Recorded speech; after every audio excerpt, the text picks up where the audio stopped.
Hey, what are you, hey, what's going on with your face? I hope it's a good face. Don't fuck it up. You only got one. Don't do what Madonna did to hers, please. Hi, Nick Digilio, that's me. Quick video here, because I just got back from a movie. I'll give you a full review of it on the Steve Cochran Show on Friday, the 26th, August 26th in the morning at 7:30, along with other movies. And I'll do full reviews and on these videos here on YouTube and on my podcast, the Nick D Podcast. You should subscribe now and listen. It's free, okay? So you should listen and subscribe right now. RadioMisfits.com, the Nick D Podcast. It's free. 2 episodes per week. It's free. There's like over 65 episodes now that you can listen to. You can subscribe to, download, subscribe, and listen. It's free, the Nick D Podcast. Listen right now. And if you got some money, give it to me at patreon.com, because the videos, the stories, the extra bonus stuff that I do, the podcast, it's all free. So you should pay. You should donate. That would be really cool. That would be a non-dick move on your part. Patreon.com/Nick D Show. Donate like $3, $5, $6, $25 a month. It's a monthly donation. $3 a month. It's not going to kill you. It's a bag of Doritos and a bottle of water. $3 a month. I think you can handle it.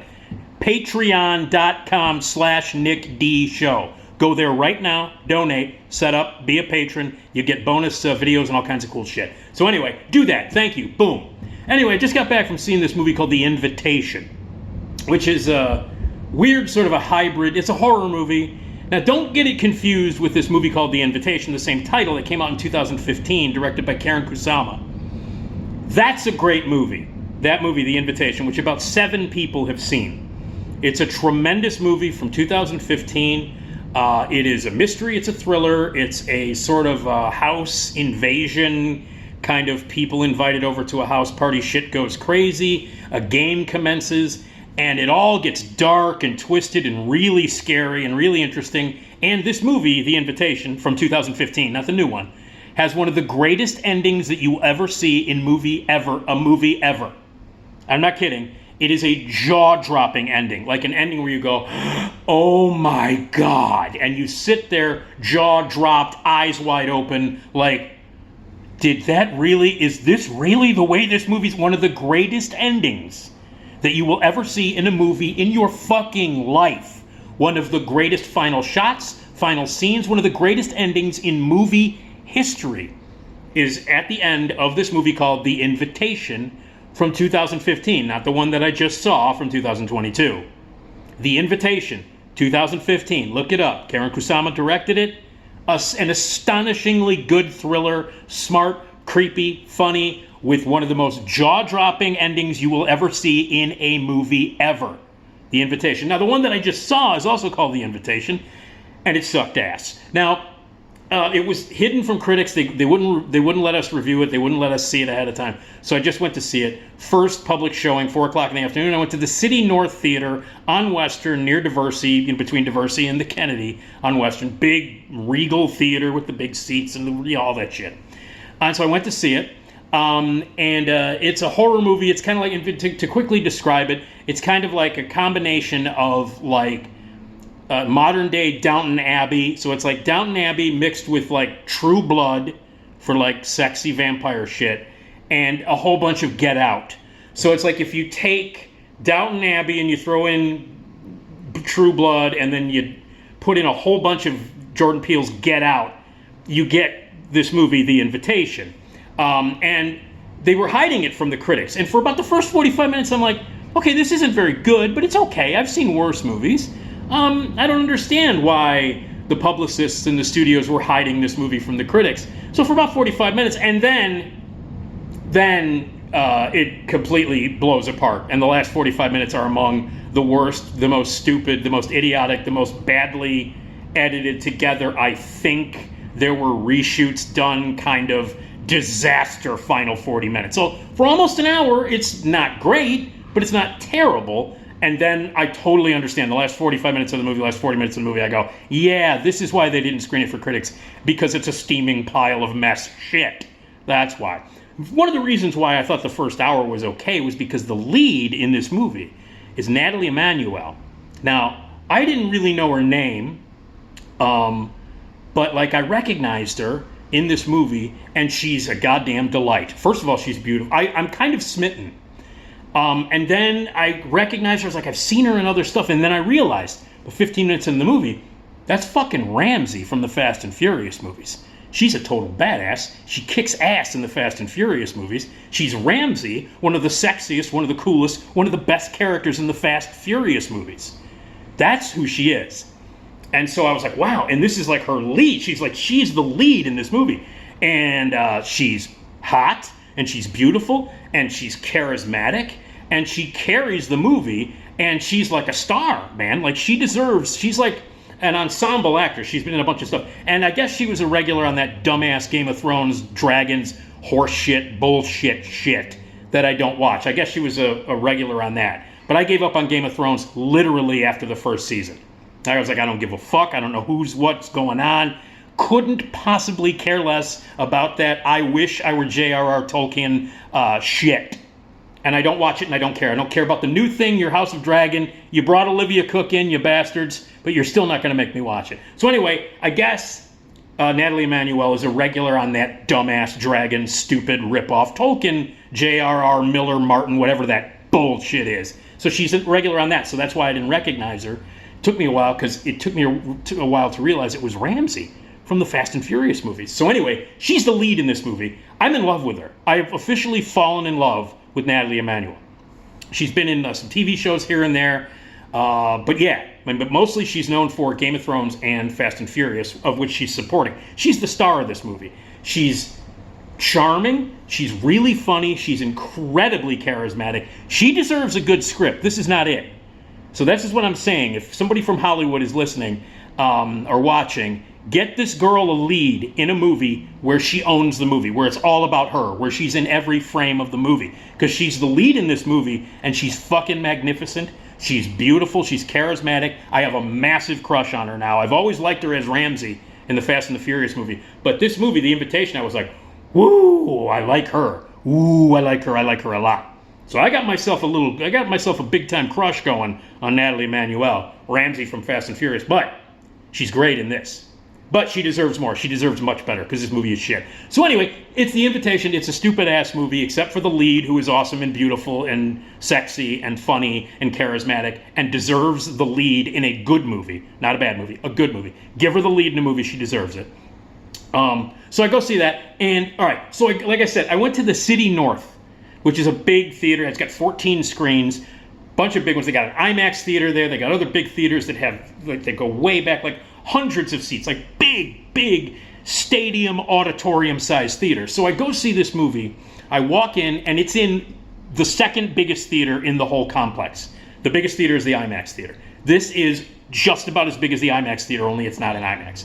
So we're talking rows and rows deep of seats that climb all the way up. We're talking a big seated auditorium. I walk in, only person there. I'm the only person there. I actually took a picture of the empty auditorium, a giant movie theater with like hundreds of seats. 4 o'clock in the afternoon, I'm the only person in there. So I sit down, all right, and I got the theater to myself. Like hundreds of empty seats, big, beautiful, big screen auditorium theater, all by myself to watch this shitty movie called The Invitation. Okay, here's the reason I'm cutting this video. Watching the movie, 15 minutes into the movie. The movie's a solid 15 minutes in now. Some jagoff walks in. Okay? And he walks in, and he's making noise. He's dropping shit. He's got like a bag. He's walking in, making a goddamn spectacle of himself. And it's just me in the theater. And then this jagoff walks in. He comes in. He looking around. Now, we all have assigned seats now. When you go to the movies, obviously, you assign a seat. So I picked a seat. I was in the second row, about 10 seats deep. Second row, 10 seats deep. He comes up to the third row, walks about 2 seats behind me. So he's like in the row behind me, but 2 seats to my right, or 3 seats to my right. So he's too close to me. We're talking about hundreds and hundreds of empty seats. And this jagoff sits 3 seats away from me, the aisle behind me. Shows up 15 minutes late, dropping shit all over the place, sits down, a lot of blah, and he's like, and he's chewing. Now, granted, the movie wasn't all that good, but I'm trying to watch Ramsey. I'm trying to watch Nathalie Emmanuel. I'm now deeply in love with this woman. I just began falling in love with this woman deeply. We had a connection. I love her now. And so, anyway, I'm falling in love with this woman. I'm trying to watch this movie. Meanwhile, Jagoff, who shows up late, he's like brought food in, chomping down, a lot of body, a lot of that shit, making noise. Only motherfucker in the theater besides me. He's making enough noise, you would think that there were 30 people in the theater. So I'm sitting there, this goes on. So about 40 minutes into the movie or so, his motherfucking phone goes off, okay? His phone goes off. And I turn and I look at, there's one fucking person in the theater. Just me, this Jagoff behind me. His phone goes off, and he fucking answers it. Yeah, hey, what's up? Screaming. What's up? And I'm sitting there, and he's like, yeah, no, I'm in a movie. No, it's all right. Well, yeah, no, I know. Yeah, no, I'm in a movie. I just said I'm in a movie. So I turn, and I look at him, I'm like, hey, man, you fucking mind? You know, do you mind? And I point to the screen. He's like, what's the matter with you, man? And I go, what do you mean what's the matter with me? Well, you mind, if you're going to take the call, go outside. Take the call outside. He's like, hey, man, I'm the only one. We're the only ones here. There's nobody here. And then he goes, there's nobody here. And I go, hey, asshole, I'm here. So he's like, oh, okay. All right, fine. So I'm like, yeah, I'm here, man. You fucking mind? I'm trying to watch the movie. So he's like, oh, okay, fine. He goes, yeah, all right. No, there's some asshole in the theater. Yeah, okay, all right, bye. And then he says to me, puts the phone down, he says to me, I'm not going to take any more calls, but you're being a real prick. The guy says to me. So I don't say anything to him. He's like, oh, you're being a real prick. So I was being the prick because I told the asshole who answered his fucking phone in a movie theater, who thought it was okay because it was just me and him in the theater. He thought that gave him carte blanche to drop shit, make noise, show up late, eat food, and make sounds like wild wolverines chewing on dead bodies, and cough and half fuck a lung, and move around in his seat and go and smell. And he answers his goddamn phone, takes a phone call. He thinks that's all acceptable behavior because he's in the theater with only one other person. So I'm the asshole, according to this guy. I'm the asshole. So the movie continues, all right? Then he gets up to leave when the credits finally come up. By the way, at that point, the movie was a disaster. At this point, I could not fucking wait for the credits to pop up. So it ends with there's a big wacky sort of like button on the end of it, it has like a wacky laugh ending, and it ends. And the wacky sort of like joke at the end of the movie, the ironic sort of 3 weeks later this happens joke happens at the end of the movie. And he goes, and he starts laughing his ass off at the joke. Yeah. And the credits come up. He's getting his shit. And he turns, he starts to walk away and he goes, hey, are you happy, asshole? Are you happy? And then he walked out. All right. That's it. That's all I'm going to say. Here's the deal. You people are fucking morons. 90% of the people in the world are fucking idiots. Are assholes. And it keeps getting proven. Every time I walk out into the world, every time I do something that involves interaction with strangers or other people, it is proven to me day in and day out, 90% of the people walking around on Earth are fucking assholes. That's it. So anyway, apparently I'm a jagoff for yelling at a guy who was taking a phone call in a movie because we were the only people in the theater. Am I wrong? Am I wrong in getting mad because this guy is taking a phone call while I'm trying? It's not my fault nobody bought tickets to see this fucking movie. It's not my fault the theater was empty. So anyway, people are jagoffs, but I love Nathalie Emmanuel. She's awesome. Okay, anyway, I hate people so much.